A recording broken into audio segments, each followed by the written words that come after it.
मैं इस वक्त मौजूद हूँ दयालबाग एजुकेशनल इंस्टीट्यूट DEI के रसायन विभाग में, और रसायन विभाग की पूरी टीम जो शोधार्थियों की टीम है मेरे साथ में मौजूद है। मैं इस वक्त बात करूँगा क्योंकि जो भारत सरकार द्वारा 20 वर्ष के लिए पेटेंट इस विभाग को मिला है। मेरे साथ में इस वक्त मौजूद हैं नीरज कुमार विश्वास PhD रिसर्च स्कॉलर हैं, और डॉक्टर अनुराधा वर्मा जी रिसर्च एसोसिएट हैं। किस तरह की उपलब्धि ये इन्होंने हासिल की है और कितनी मेहनत के बाद ये उपलब्धि इनको मिली है। सर, आपका सबसे पहले तो स्वागत है और आपको बधाई सबसे पहले तो। धन्यवाद। मैं जानना चाहूँगा कितना टाइम इसमें आपने स्पेंड किया और उसके अलावा क्या उपलब्धि आपने हासिल की? मैं तो इस मटेरियल पर लगभग 4 साल से वर्क कर रहा था और कुछ प्रॉब्लम आई इस मटेरियल में बनाने में। पहले तो रिजल्ट ही नहीं समझ पाए हम क्या है, तो फिर अपने सुपरवाइज़र की गाइडेंस मिली तो उस पर वर्क किया आगे, तो हमें अच्छे परिणाम मिले उसके। कितना समय लगभग आपने लिया पूरे इस प्रोजेक्ट के लिए? इसमें तो लगभग 5 साल, हाँ 3 साल से ऊपर टाइम हो गया इस पर। आपने जब 3 साल आपने एक प्रोजेक्ट को दिए तो आपको ऐसा महसूस नहीं हुआ कि अभी तक कोई कामयाबी नहीं मिल पा रही है? उम्मीदें कब जगी? जब रिजल्ट अच्छे आने शुरू हुए फिर और स्टडी की तो लगा रिजल्ट जब आए तो खुशी भी हो रही होगी, अब कर सकते हैं, इससे बेहतर कर सकते हैं। नहीं, रिजल्ट आने पे खुशी तो थी, लेकिन प्रॉब्लम भी थी कि रिजल्ट ऐसे क्यों आ रहा है, उसका रीज़न पता करना कि अगर वो आ रहा है तो दूसरे मटेरियल में कैसे अप्लाई होगा। सबसे पहले पता करना पड़ता है कि ये रिजल्ट आ रहा है तो क्यों आ रहा है। अगर कभी डर भी था इस चीज़ का कि 5 वर्ष या 3 वर्ष हमने दे दिए इस प्रोजेक्ट को कि सफलता हासिल हुई तो? डर तो लगता ही है कि अगर बाय द वे नहीं पता पड़ पाया तो मेरी PhD में फ़र्क पड़ेगा, तो वो तो रहता ही है। तो अगर अपने कलीग्स का, अपने सीनियर्स का अच्छा गाइडेंस मिला मुझे। कौन लोग? साबदा सर का गाइडेंस मिला तो चीज़ें आसान हो गई काफ़ी। और किन का नाम? उनके बिना नहीं हो पाता है, ये छिपा है। और कौन लोग आपके साथ में आपका साहस बढ़ाने के लिए, उत्साहवर्धन करने? अनुराधा मैम और साक्षी, इन्होंने हर चीज़ में संग दिया। अनुराधा जी, क्या कुछ कहना चाहेंगे? साथ तो क्योंकि पूरी टीम वर्क होता है। नीरज PhD कर रहा है, ये बहुत ही मेहनती स्टूडेंट है। मतलब ये दिन रात और बिना किसी मतलब बहुत सारे हर्डल्स आते हैं उनको क्रॉस करता हुआ हमेशा लगा रहता है कि मतलब कैसे भी करके मतलब इसके रिजल्ट्स इसको अच्छे मिलें। और हम लोगों से खूब डिस्कस करता है बार बार आके, मैडम ये कैसे, वो कैसे, सर से। मतलब पूरी हमारी रिसर्च टीम इस पे काम करती है, इसको सपोर्ट करती है। तो लगभग मैं कहना चाहूँगी कि ठीक है, इसको 3 साल लगे, लेकिन 2 साल बाद हमारा काम मतलब ऐसा था कि हमें अब लगने लगा था कि हाँ, इसके आगे हम लोग इसको अच्छे से पब्लिश कर सकते हैं, इसका पेटेंट ले सकते हैं।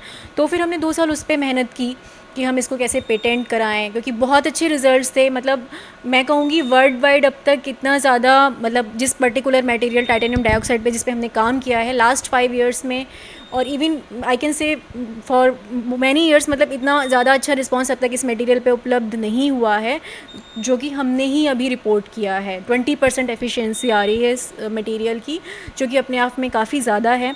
और हम ये कह सकते हैं कि ये ऐसा मटेरियल जिसको हम आगे कॉमर्शलाइज भी कर सकते हैं। कहीं बाहर जाने की ज़रूरत पड़ी इस शोध के सिलसिले में? कॉलेज के तमाम और भी?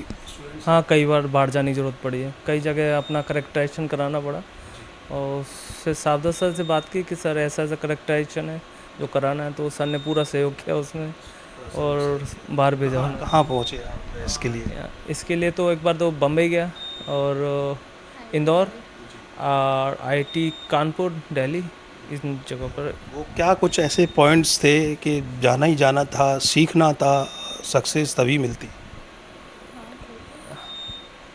कुछ जैसे ऐसे याद नहीं है क्या जी? मतलब ऐसी चीज़ है, जैसे कि टाइटेनियम डाइऑक्साइड था, लोग बोलते थे कि ये प्रिस्टीन है, तो मैंने सोचा नहीं इसमें नाइट्रोजन है, तो कुछ चीज़ लगी टेक्निकली। साक्षी सक्सेना जी हैं मेरे साथ में, PhD सीनियर रिसर्च फेलो हैं। और मैम, क्या कुछ कहना चाहेंगे आप?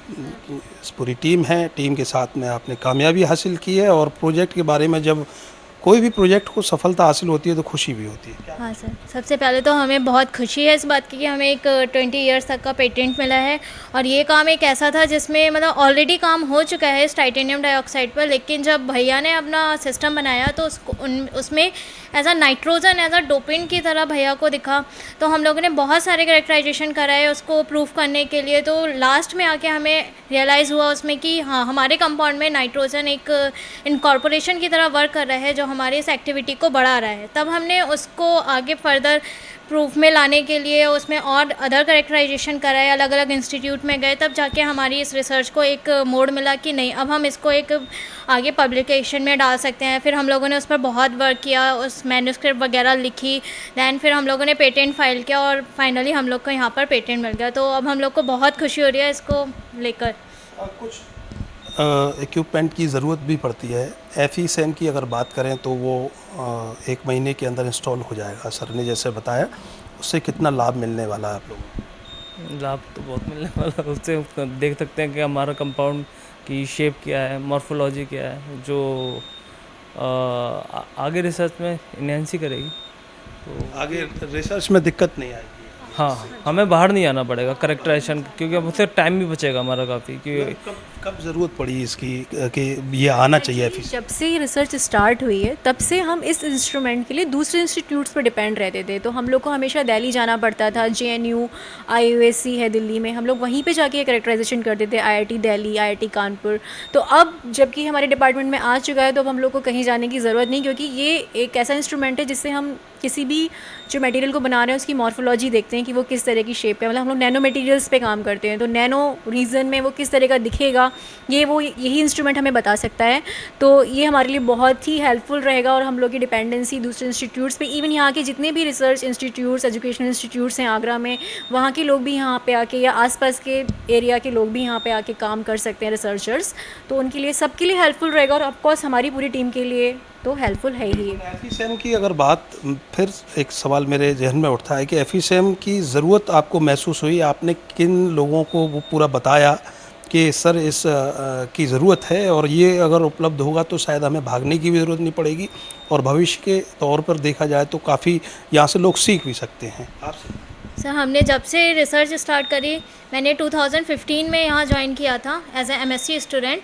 तब उस टाइम पे जब हम पढ़ते थे तब हम डिफरेंट मॉर्फोलॉजी देखते थे। तो हमने जब उसको स्टडी करा तब हमें रियलाइज़ हुआ कि SAM और FESM ये 2 डिफरेंट चीज़ें हैं। तो अगर हमारे पास FESM होगा तो हम उसमें और बेटर रिजोल्यूशन में जा सकते हैं और क्या इमेज नैनोमीटर में आएगी और कितने मैग्नीफिकेशन तक आएगी वो हम देख सकते हैं। तो इस कंसर्न में हम लोगों ने आपस में डिसाइड किया और फिर जब हमारा प्रोजेक्ट आया तो हमने उसमें FESM के लिए भी कहा कि हमें एज अ FESM एक इक्विपमेंट चाहिए सो दैट हमारी जितनी भी प्रॉब्लम है SAM से रिलेटेड वो सब सॉल्व हो जाएं।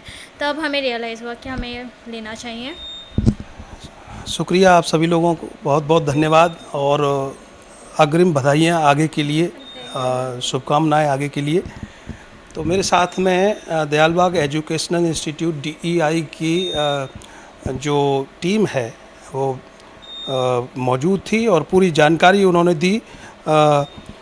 उम्मीद यही करते हैं कि ये जिस तरह से मेहनत में जुटे हुए थे वो मेहनत रंग लेके आई है और आगे भी भविष्य में जो भी मेहनत करेंगे इनको सफलताएं हासिल होंगी।